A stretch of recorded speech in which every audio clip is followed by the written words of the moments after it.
You know, when you get ready for a picnic, you know what you got to have, right? You have the chairs, the blankies, the basket, the food. You try to figure out the cooler situation, what car you're taking, and where you're going.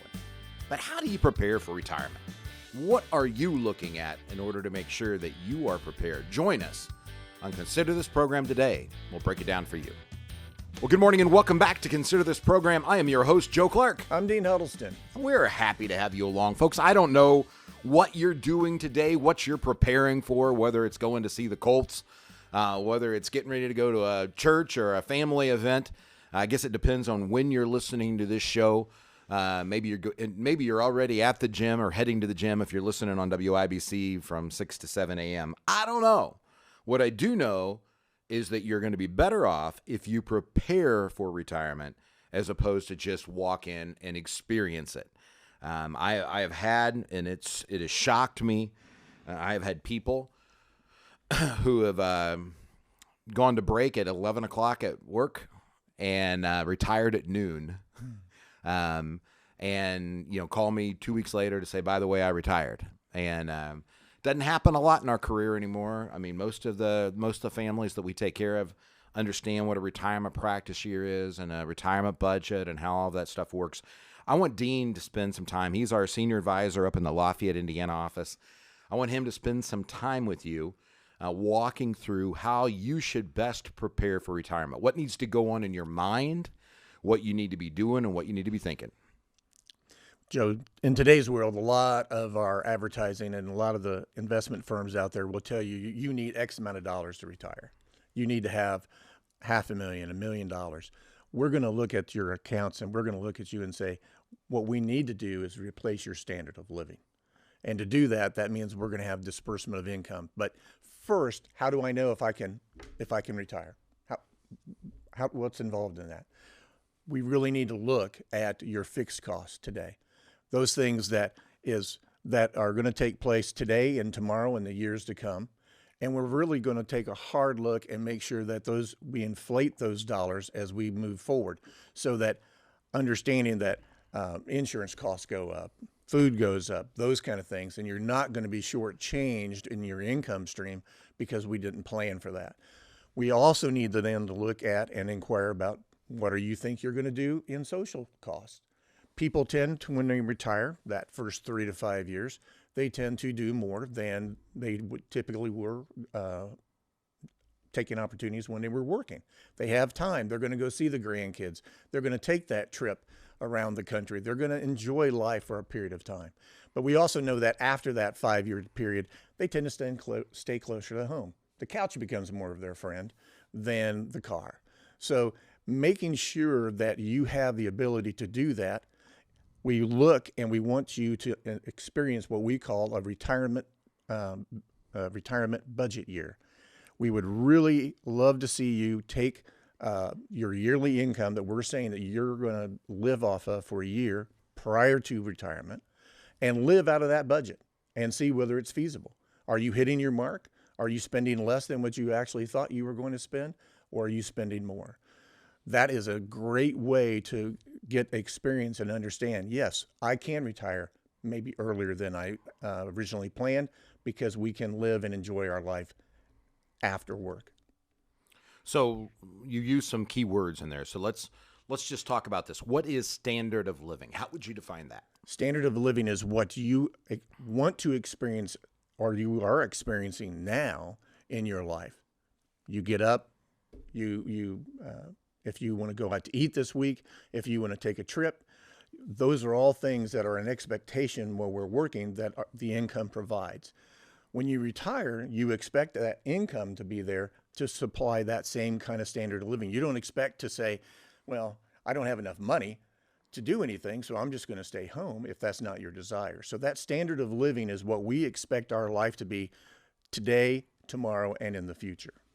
So somebody the other day, if you listen to the show a lot, I talk about the Cheesecake Factory menu. And you have to understand, I've eaten at the Cheesecake Factory twice in my life. But I have never been so impressed by a menu or so overwhelmed by a menu. I for those of you who've been around for a long time know I even had a cooking show.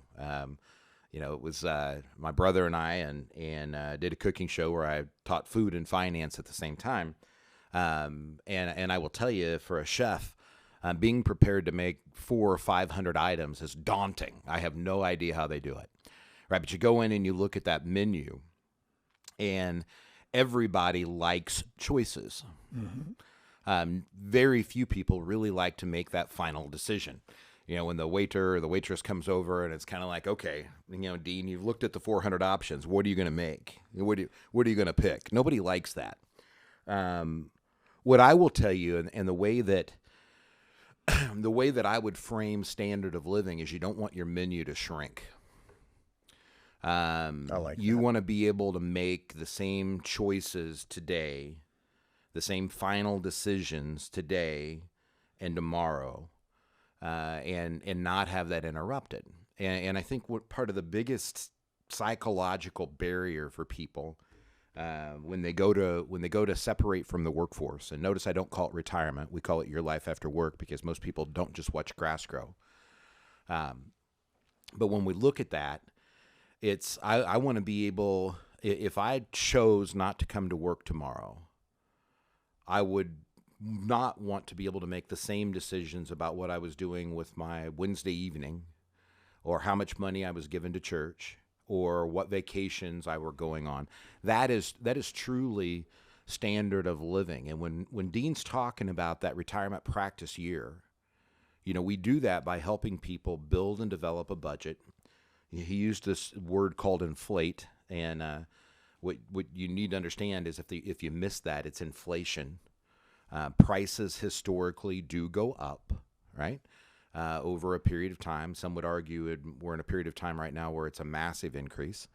And what you want to look at is not just what it costs today for your standard of living, but what it's going to cost in the future. And so, we talk about these, and Dina, it's you threw them out, but it's important that we break these down for people. You've got fixed expenses that it doesn't matter if you're 55, 65, or 95. You're going to need to eat. The city's going to want property tax. You're still going to need cable. You want that clicker to be able to work, right? You're going to pay for insurance on your car. And those prices are going to continue to rise. And so we have to assume, and I hate the bad news bears, but you have to assume what those future inflation rates are going to be, and that's part of what we get paid to do. But the other part, the social part, and Dean said this, but I wanted to make sure it resonates with you. What we find is, when people get to nationally, this is a known number, at 65, people's discretionary income begins to slide, goes downward. Now, what's discretionary? Well, that's that menu. Those are choices that you make, where suddenly you have the choices. You may have the cash, you may have the income, but you're now making a different decision, right? You're ordering something different on the menu for some reason or another. Now, what we found in our practice is, at 68, the menu choices become changed based on one of three things. Either people can't get away from the grandkids. That would be Dean's case, brand new grandbaby, right? Yep. Can't get away from the grandkids. The second one is, sadly enough, some people can't get away from a doctor. And then the third, as he said, the comfy couch just becomes comfy. And what we're able to look at is that discretionary spending really begins to go down, or at least not increase. And so I think as people run their spreadsheets and try to figure out what it is they need for retirement and all of those other things, one of the messes that people get into is they extrapolate that inflation rate across their entire retirement budget. And what we would encourage you to do is to flatline what we call the discretionary or social expenditures, so that you understand what it is you really, really need. Yes, it goes down each year in terms of purchasing power. That's really what inflation does. That's the contrasting force, right? As inflation goes up, your purchasing power goes down, or you have to have more revenue in order to keep up. And what we encourage people to do is to take that discretionary income and flatline it after age 68, so that at age 90, it's not worth near what it was before, but guess what? You're not doing what you were doing at 70 either. And understanding that is really the financial journey most people are on. It's the best way to prepare for retirement mentally is to understand that it is okay to use your money. It's okay to spend and enjoy. It is, absolutely. But can I make a comment? Sure. You started off the segment talking about a picnic. Yep. Then you talked about Cheesecake Factory. Yeah. You're talking to a guy who hasn't eaten today. Well, Dean, it's all about planning, It's right? It's all about planning. Just because you got up and FaceTime to your grandson, it's you could have been eating, but that's not. It really, really is all about the planning. So here's what when we bring people in for a next steps meeting, and we would invite you to go to yourlifeafterwork.com or call 800-928-4001. Come in for your next steps meeting. Somebody on the team, Dean, Grant, Aaron, Jamie, Darren, somebody will sit down with you. We'll give you 90 minutes of our time.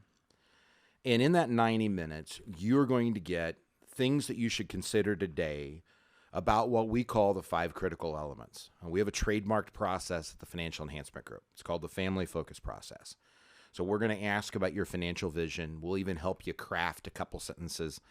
But we're going to walk you through things you should consider right now, today, about yourlifeafterwork.com, Your Life After Work, the annual tax plan, the investment playbook, how to look at market risk and volatility.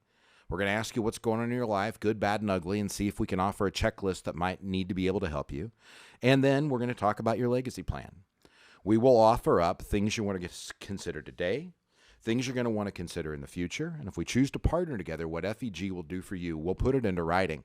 You also get a 180-day commitment of these are the things that Dean is going to do for you in the first 6 months of our relationship. So you understand exactly what it is you need to do, what it is we will do, so that we can get you on that right path for your financial journey. Go to yourlifeafterwork.com or call us at 800-928-4001. You need to prepare for retirement. That's a retirement budget, and that is understanding fixed and social expenses.